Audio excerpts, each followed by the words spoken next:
Hello, everyone, and welcome to How I Built This Resilience Edition. How are you doing today? I'm Guy Raz, and I am so excited about today's episode. I want to remind you that we're taking your questions right now on Facebook, on Twitter, and on YouTube for Andy Puddicombe and Rich Pierson, the co-founders of Headspace. Before we get started, I just want to thank HubSpot for supporting NPR and How I Built This, especially during this time. We need that support. HubSpot creates powerful, easy-to-use marketing, sales, and service software designed to empower teams so they can focus on what matters, generating leads, accelerating sales, and creating better customer experiences.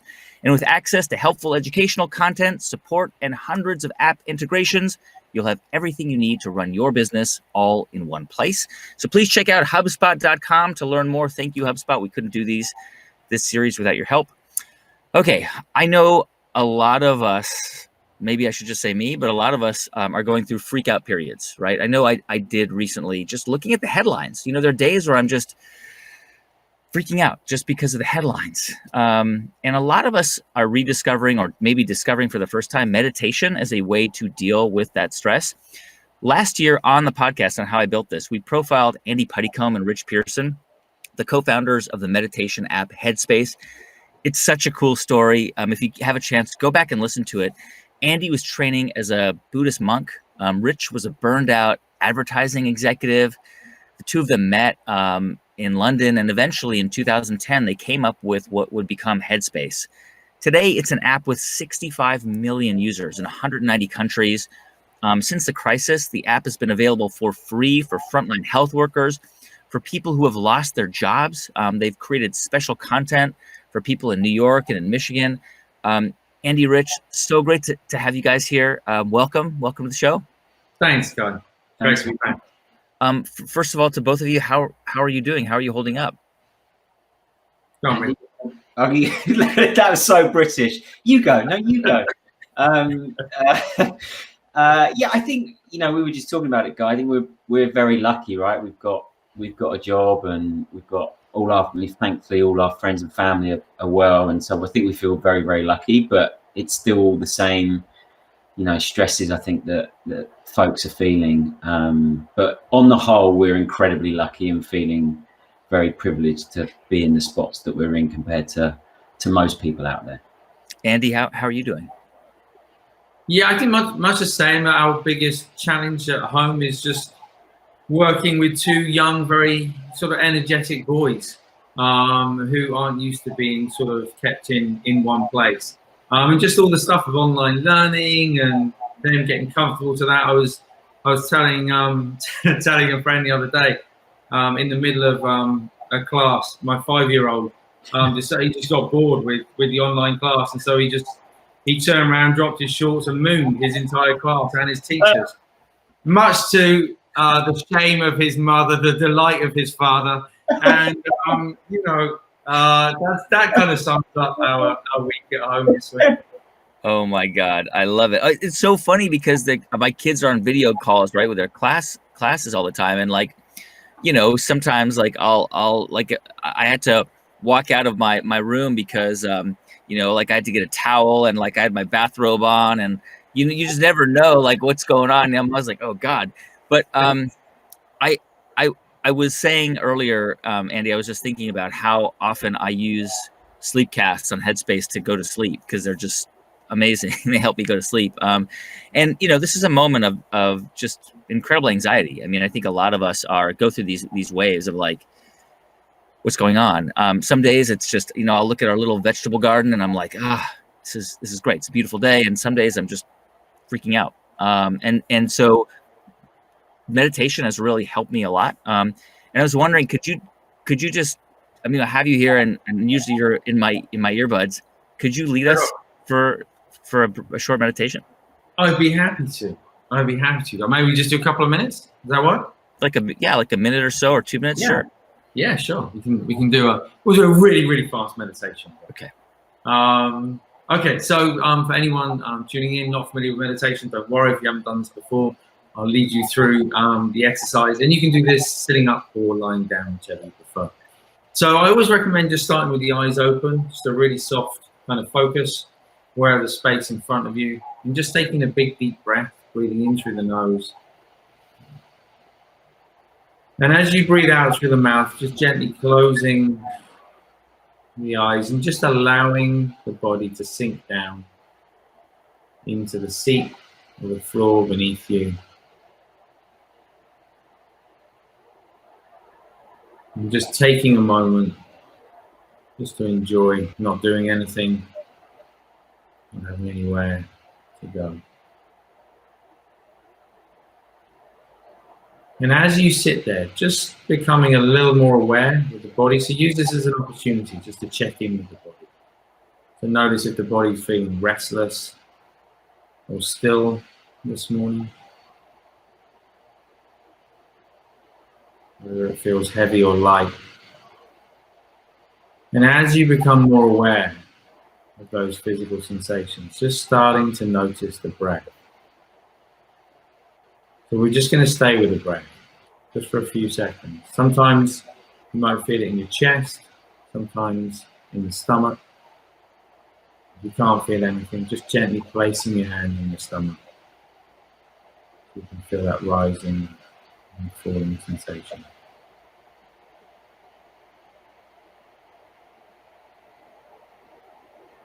So as you rest your attention on the breath, lots of thoughts are going to come up in the mind. Allow the thoughts to come. Allow the thoughts to go. Each time, just gently bring the attention back again to the breath.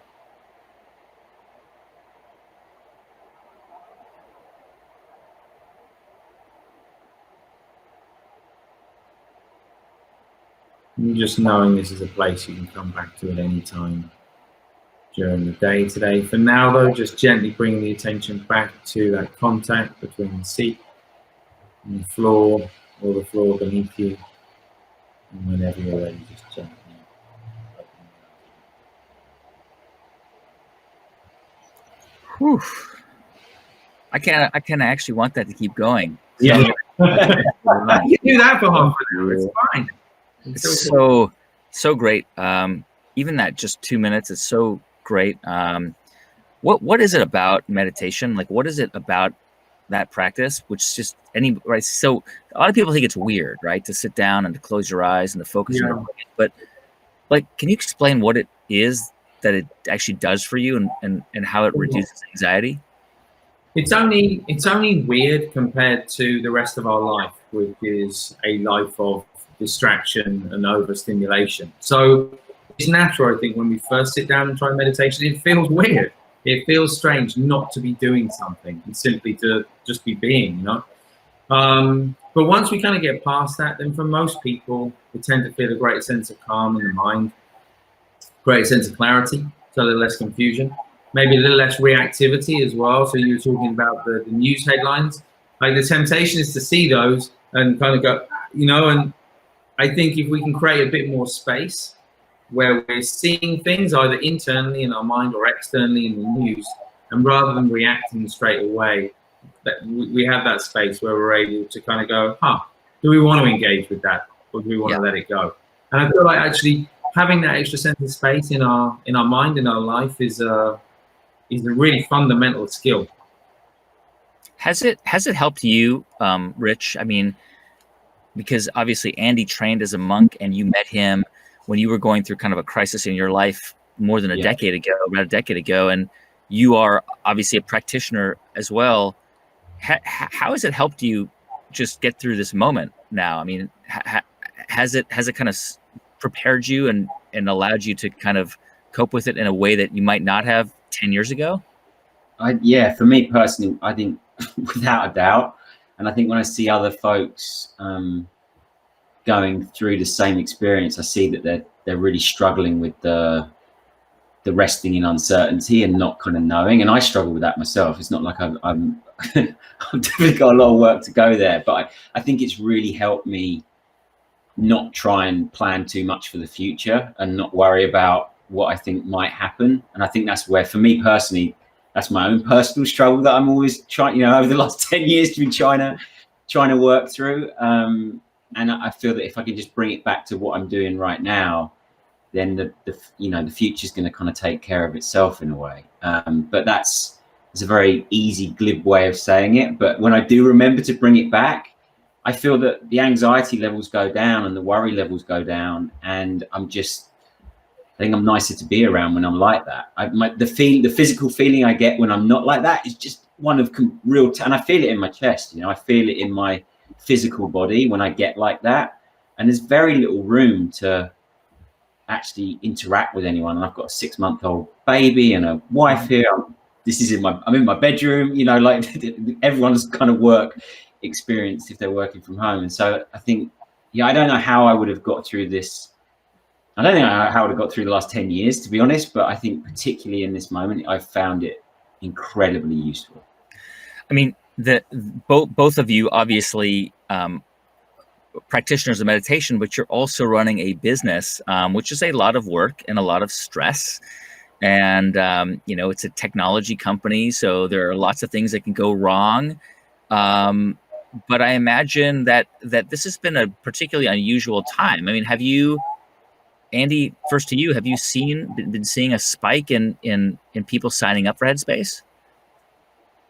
Yeah, we've seen a massive spike. I think in some of especially in some of the early data right at the beginning of the pandemic, I think that some of the media starts across anxiety and stress content were up sort of 1,000%. The inbound from businesses, from organizations was up over 400%. Sort of working out kind of how do we deal with our teams, how do we help our teams, and how do we kind of help everybody transition to working from home. So I think inevitably in times of crisis, we turn to, things that we think might kind of help us. And I think Rich brought up a really interesting point just now. And with meditation, I think sometimes we look at it and, we might kind of think it's going to fix everything.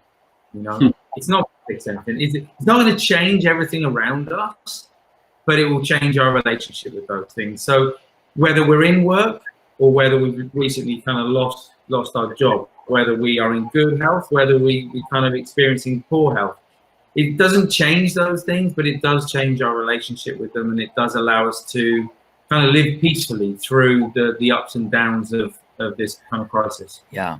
Rich, I mean, just from a business perspective, I mean, you guys have a team. How many employees do you have at Headspace? About 250. So obviously everyone's working remotely. And you, I mean, you're a media company. You create content, you create sleepcasts, and you just launched a podcast, and you've got all kinds of meditations, and you're constantly making new stuff. So how is that happening? How are people, for example, recording things? Yeah, well, first of all, I just want to give a huge shout out to our team, who have just been unbelievable throughout this. I think when the crisis kicked off, everyone, I think, felt an even greater sense of purpose. And I think everyone really felt like, wow, the thing that we're putting out there, people need more than they've ever needed it. And it's just been amazing to see the team kind of rally. And they've all got their own personal situations at home that they're dealing with, like all of us. And some of them are extreme, and some of them are kind of, they're doing well. And you've got people on their own, you've got people with sick family, you've got people that have lost jobs. Like the kind of the ecosystem around our team is really varied, the experience that they're having. In terms of like the practical, like the team actually, within about 24 hours, the company was working online really, really quickly. Wow. In terms of recording, Andy's actually in his recording studio at the moment, which is in Venice. So Andy's been able to keep that going. And then our team, like our video team, have had to just get really creative.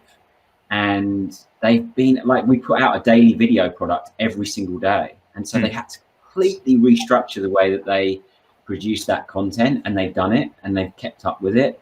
And the same with the audio. They've just, I think I can't speak for anyone else, but I think internally our team have almost become more creative. Like, I feel like it's really forced everyone to think in a different way, and it's been amazing to see. Yeah. I want to get to some questions from folks watching. And again, if you have questions, please submit them via Facebook or Twitter or YouTube or however you're watching for Andy and Rich. This is from Melissa Chaffin. Andy, she asks, even without the coronavirus, I've not been able to clear my mind enough to get benefits from meditation. Yeah. Do you have any suggestions for people like Melissa on how they can break through that. I get that, Melissa. I get like I'm going through my to-do list and my, it's hard. I get it too. Hi, Melissa. So I used to have that a lot too. And then one day a teacher said to me, you do know it's not about stopping thoughts, right? You do know it's not about clearing your mind. And I was quite surprised by this because I always thought that that's what meditation was about. And I realized that I was really focusing my whole practice on trying to stop thoughts and trying to achieve a state of mind that I thought was what they were talking about when people talked about meditation. And he kind of reframed it for me and he said, look, just because you're sitting down doing something called meditation, your mind will still think. Now, you're not going to stop thinking just because you're doing meditation. The trick is more about kind of how do you learn to step back from the thoughts. And the truth is, to begin with, when we step back from the thoughts, first we see just a lot of thoughts. And that is a surprise and a shock in itself, often an unwelcome one. Then we see that to begin with, we're quite distracted, that we get caught up in planning for the future, reminiscing about the past. That happens a lot to begin with. And then as we continue kind of training, the distraction over time becomes less. And so I would say, Melissa, it's more about being okay with the fact that thoughts arise. It's about being okay with the fact that you get distracted. Over time, that distraction does become less, and we tend to experience a quieter mind and a calmer mind as a result. So taking pressure off, I guess, is the short answer. That essentially your mind might be cluttered, and that's fine. That's totally okay. Yeah, you can actually have peace of mind with a very busy mind. And I think for most people, that's a really strange idea. Like, we assume that we can only have peace of mind when the mind's quiet, but we can actually get to a point where we're actually quite comfortable even with a busy mind. Andy, you you went through, anyone watching who hasn't heard this episode of the podcast, please go back and listen to it, because it is like a movie. It's like a magical realism movie. It's, there's monks and jugglers, and there's a guy in a full robe in a pub in with his friends. That's Andy. His friends looking at him like he's nuts. I remember you describing moments of extreme isolation when you were at that monastery, I think in Burma, just extreme isolation, and you actually escaped from that place. Or maybe it was another monastery you were at. I can't remember, but I remember you talking about that. And then when you guys moved to the US to launch this company, you were diagnosed with cancer and you overcame that. And now here we are in a new crisis, and everyone is in this crisis. Of course, some people are suffering more, people who are ill, people who have lost their jobs, people who are alone and feeling, and just really isolated. How did your kind of all of those things that you experienced, in a sense, and here we are at this moment, how did all those things, in a sense, maybe prepare you for this, or maybe you couldn't prepare for this moment? I don't know. It's sort of a weird question, but I wonder whether you kind of felt prepared in a way. Yeah, my friends have joked that I'm skilled in very few things in life. The one thing that I am okay at is being quiet in an isolated place. So in some ways, I am quite well prepared for it. I think that there are a broad range of things you talked about there, Guy. I think in terms of being in the monastery, in isolation in that sense, I think what it did, it showed me that when we take ourselves away from the busyness of life, whatever the environment, whether it's a monastic one in the Himalayas or whether it's kind of where we are now, it tends to amplify our thoughts and emotions. So everything sort of feels so much bigger and so much more intense. And the temptation is to kind of get spooked by that, rather than realizing, actually, we're just seeing the mind a little more closely. It's not that the mind has necessarily changed. It's just that we're seeing those thoughts and emotions a bit more kind of clearly. Knowing that meditation can be there as a tool for that, I think is really helpful. In terms of the cancer thing, I think what that taught me was that, Rich mentioned that phrase just now, resting in uncertainty. We never really know. There's a lot of talk at the moment, there's so much uncertainty. The truth is, in life generally, we never know what the next day kind of holds for us. And when you're on that journey of cancer, it's so easy to either jump into the future and kind of just take a few words that the doctor said and kind of make something out of that and disappear sort of into sort of future scenarios that haven't yet happened, that may never happen, or to go back to a time when we weren't ill and to kind of wish it were different. And I think that really kind of helped, again, the practice helped as well, but just being able to be present with what's happening now. And sometimes what's happening now is we don't know. Yeah. And as humans, we search for certainty, we search for security. That's kind of where we feel comfortable. And when those things are taken away, we kind of feel a bit more vulnerable. So I would say, yes, all of those things have helped in kind of being more comfortable in an uncertain world and feeling a little more vulnerable. This is a question from Jennifer Webb from Facebook. She says, while all of the meditation topics are helpful, and I think she's referring to the topics on the app, she's looking for suggestions. She just lost her job. Sorry to hear that, Jennifer. She loved it. She was a huge part of a family. It was a big part of her identity. She asks, as I try to gear myself up for a job hunt in a new field in these times, what topics should I start with? Any suggestions for Jennifer? Yeah, so, and likewise, Jennifer, really, really sorry to hear that. I think, so we're actually just dropping in some, there's short form kind of content, but specific for people who have lost their job and or who are preparing to go out and look for work again. There are a few that spring to mind. If you're feeling especially kind of anxious about the implications of losing your job, then obviously there's a course on anxiety. There's one on change, which I think is really, really kind of helpful. And then a third one is self-esteem. I think for most of us, our sense of purpose in life is often so tied up with what we do in terms of our working life. When that's taken away, we can very often kind of lose confidence. So I would actually suggest like that self-esteem pack is one of my favorites, and I think it would be really helpful in a time like this. A question from Jacob Mejia in Dallas. He asks, from your experience, and I'd love to hear both your answers, Andy and Rich, when is the best time of day to meditate? Is there any research around that? Rich, when do you like to meditate? Well, I like to do it first thing in the morning. It's got a little bit more tricky since we've had the baby, because she doesn't stick to my schedule. I don't know why.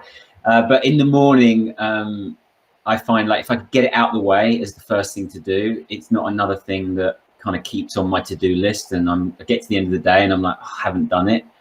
I just feel that I've got more energy in the morning. But I know different people have got different kind of alarm clocks internally. So, but for me, definitely the morning. How about you, Andy? Yeah, there's no real strong science around it. But I think as Rich said, most people, if they do it first thing in the day, it ensures that it does happen. And one of the things I really like about it is that it makes it bigger than the meditation itself. It's more about sort of mindfulness kind of throughout the day, because it's really easy to focus on those 5 or 10 minutes, but what about the other 23 hours and 55 minutes in the day? And the people I speak to who do it first thing in the day say that they are then that much more likely to bring back that quality of mind, that mindful quality of mind throughout the day, to make better choices for their health, and generally kind of just to show up in a slightly better way in the world.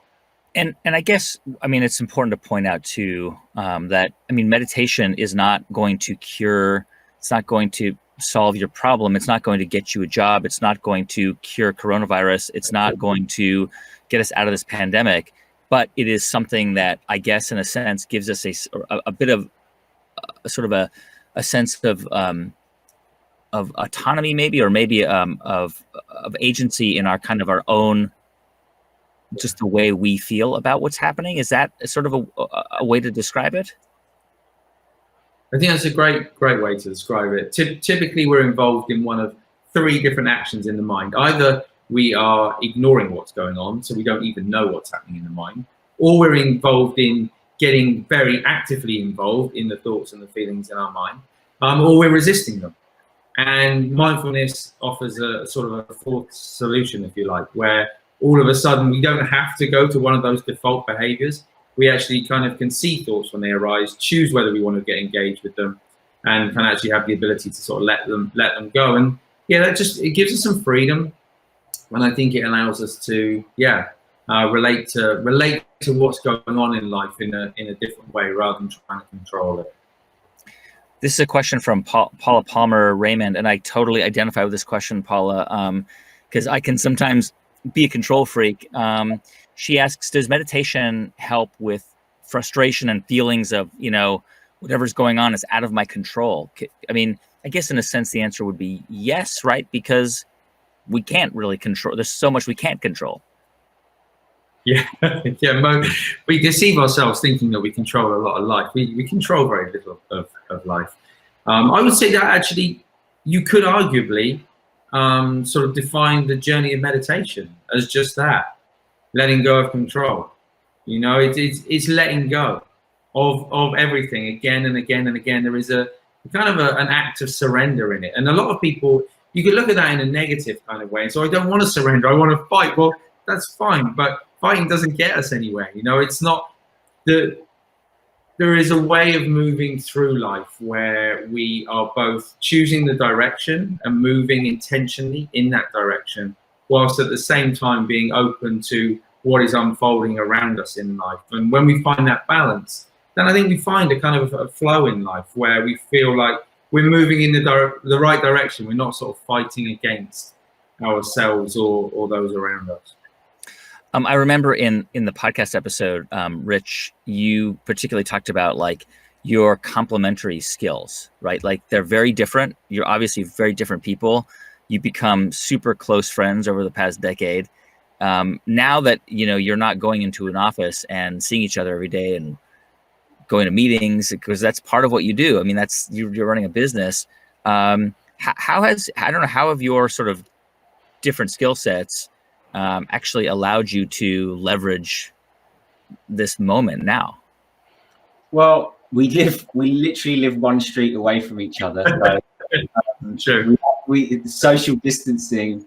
We've been saying hello over a garden fence. It was Andy's son's birthday yesterday. We went over and dropped off the present and said hi. So we've definitely kept in contact. We always speak a lot, but Andy's actually based down in the studio most of the time. So the experience of how we've been connecting versus not actually, being able to be too close to one another has stayed the same.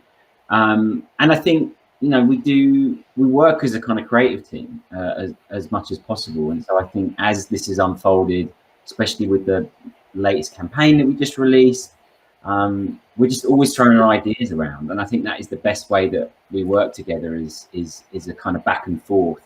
And you ask me questions about his content, I ask him questions about the business. And I think because we come at it from very different angles, I think it produces something actually more interesting if we were just doing it by ourselves. Right. I know that you are now offering free subscriptions to people who've lost their jobs. How does that work? Yeah, so if you go to headspace.com/unemployed and you put in some details about, when you lost your job and your last place of employment, we give you free access for a year to the Headspace app. It's, for people in the US, and it's free for healthcare workers in the US, UK, and France, and free for educators in the US, UK, Australia, and Canada. So yeah, there's a bunch of different ways depending on where you are in your particular journey as an individual that you can get free access to Headspace. Very cool. One more question from our audience. This is a question from Colleen Wilson Arturi and also Nate Donovan. Basically, they talk about, or they're asking about, how do you stick with and be consistent with a meditation practice? What are there any tricks or ways to keep doing it day after day? Yeah, it's probably one of the most common kind of questions and one of the most challenging things, I think, to keep up a regular practice. I think one is be really clear about what your motivation is.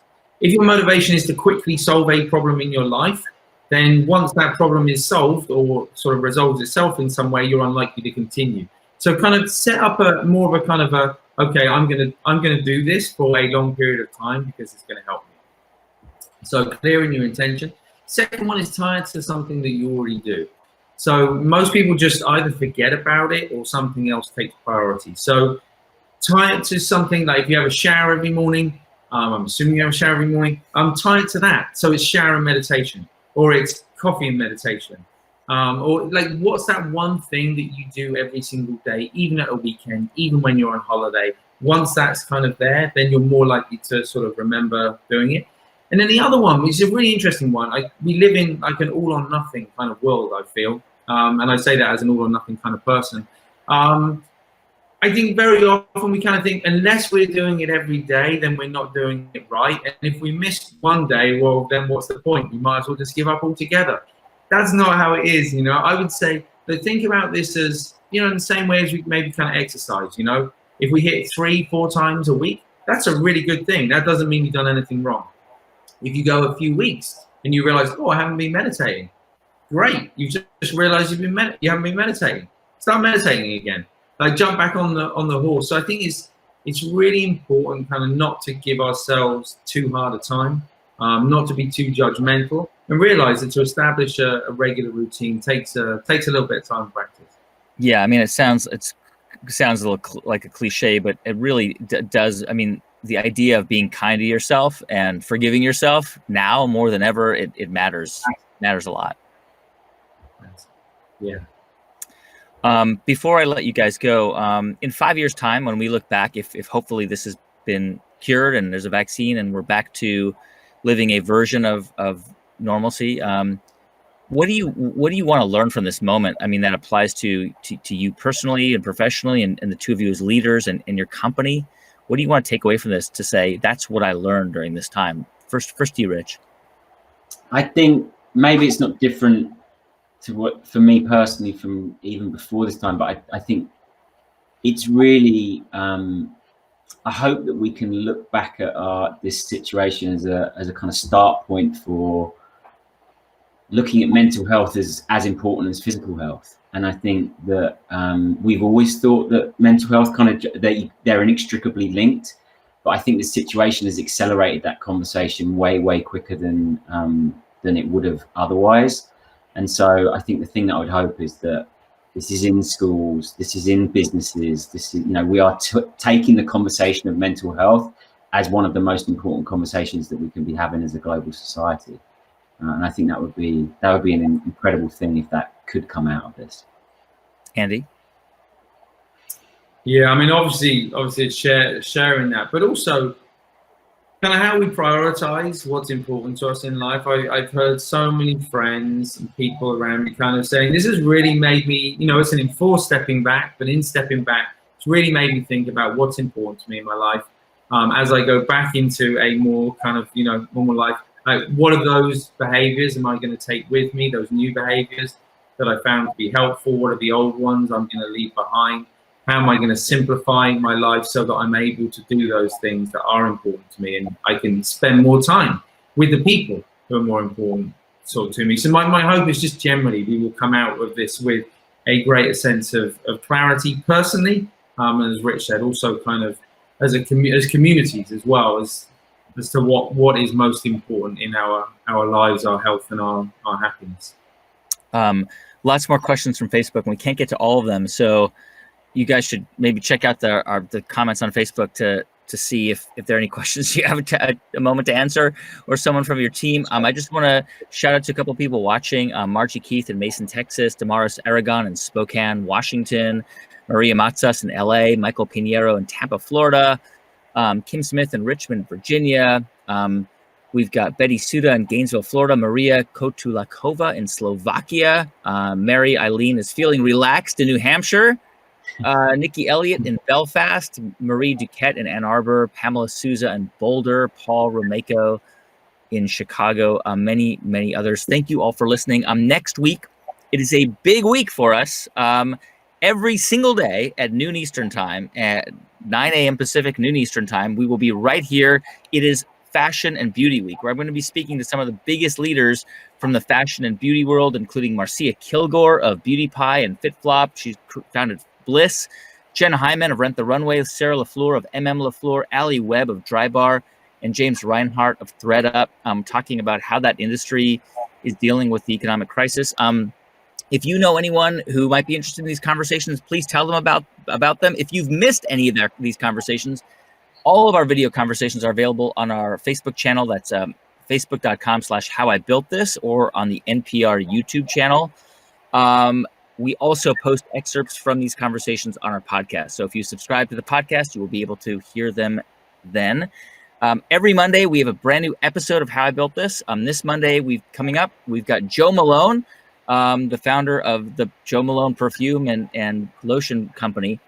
We talked to her about that company and about her new business, Jo Loves. It's such an incredible story. That really is like a magical realism novel. It includes a madam and a magician and rabbits. It's a crazy story. So check that out on Monday. Rich, Andy, so great to see you guys. Hope we get to see each other in person. Thank you for joining us. Thank you for the meditation. Really just so appreciative. We appreciate you guys so much. Thanks, Guy. Thanks.